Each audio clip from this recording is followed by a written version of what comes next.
Magandang araw mga classmate. Nandito tayo ngayon sa BTX Game Farm of my brother, Carl Ledesma. Ang topic natin ngayon na pag-uusapan mga classmate is about sa hardening pens. No? Kasi ito ang pinaka-importante at ito rin yung halos ginagawa na ngayon kasi bago talian yung ating mga alaga, siyempre, idadaan muna natin sa hardening pens. Itatanong natin ngayon kay Bro Carl kung bakit dinadaan sa hardening pens at kung ano yung mga sistema niya. Ang una kong katanungan bro is, upon harvest, ano yung mga ginagawa ng BTX Farm bago sila dalhin dito sa hardening pen?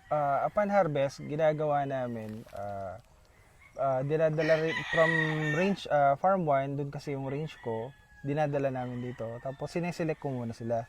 Yung baka may diferensya, kasi syempre kailangan muna natin i-select. Kung may diferensya, ina-out na namin. Ngayon, pag lahat okay at naayos na, paliliguan muna. Ligo, turok, yan. Tapos sa gabi, pinupurga namin. Tapos, nilalagyan namin siya ng short cord muna.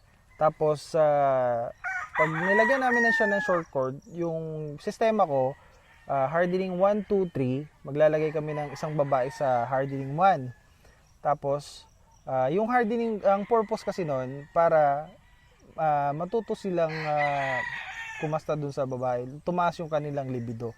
So, ngayon, pag nakita na nakastahan yung hardening, dun sa hardening 1, yung hardening 2, magseselos yun. So, parang, lumaano yung kanilang libog sa mga manok. So, pag nagselos yun, tumatapang. Ngayon, 3 days sila dun sa hardening 1, yung babae.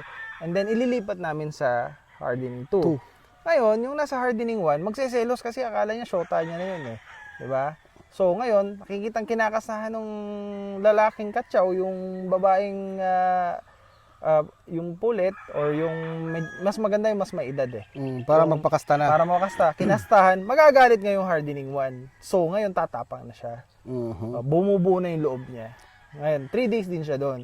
Ngayon, doon sa hardening 3, nakikita na May babae. yung may babae yung hardening 2. So, ganun din yung magiging reaction niya. Nagsiselos siya. So, ganun ang from 1, every 3 days yun. Pag natapos yung sistema namin yan, 10 days, pwede na namin silang itali. So, Okay. ganun yung namin. So, selection, din yung pag-introduce ng babae para tumaas yung vigor nila. Yung turok, ligo. Delousing, Delousing. bacterial flushing, then deworming. Okay, so yun yung mga sistema ng BTX Farm mga classmate. Ngayon bro, bakit mo dito nilalagay sa 4x4 na mga pens? Tapos may shaded net siya. And aside from shaded net mga classmate, kung nakikita nyo, may nakasalansan na nipa doon na parang kisame. No? So anong purpose ng mga yon bro? Sa amin kasi, sa Pangasinan, dito sa Bulinong Pangasinan, sobrang init. So, pero itong area ko, kung makikita nyo, napalibutan siya ng Puno. ng puno. Oh. Kaya medyo malamig dito sa area. Walang tao, walang kapitbahay, walang Tahimik. wala siyang nuisance. So, kaya ako na yung area na to para hindi na i-stress yung manok. Mabilis silang mag-mature. Ngayon, dito sa Pangasinan, sobrang init. So, lalo dito sa Bulinaw. Kaya nilagyan namin ng nipa. 80% shaded na yan. Pero nilagyan ko pa rin ng nipa. Extra, dun sa heat.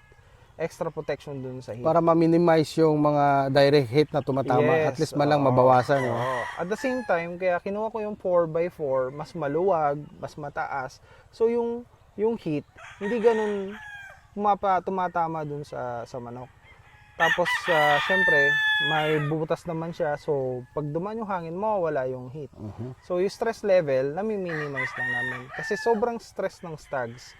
From harvest, hanggang new environment, hanggang very stressful sa kanila. So, hanggat kaya namin i-minimize yung stress level na ginagawa sa stags, mas maganda. Mas pabor sa mga stags na may tatali namin sila ng maaga. So bago sila matari, barako na sila. Oo. Then tame na. Tame na sila. Yeah. So, kung naririnig nyo mga classmate, marami tayong pointers, then references kung paano din na. Pwede kasing gayahin eh. Kaya nga tayo nagva-vlog para makuha natin yung mga idea nila na wala sa farm.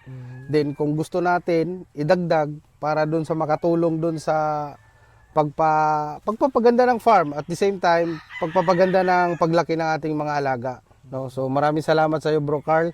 At ngayon, ang last question ko, ano yung gagawin mo o ano yung ginagawa ng BTX Farm bago sila ipunta sa Cording? Pero bago ang lahat ng mga classmate, lilipat muna kami sa Cording. Abangan nyo na ng part 2. Alright. Yun. Alright.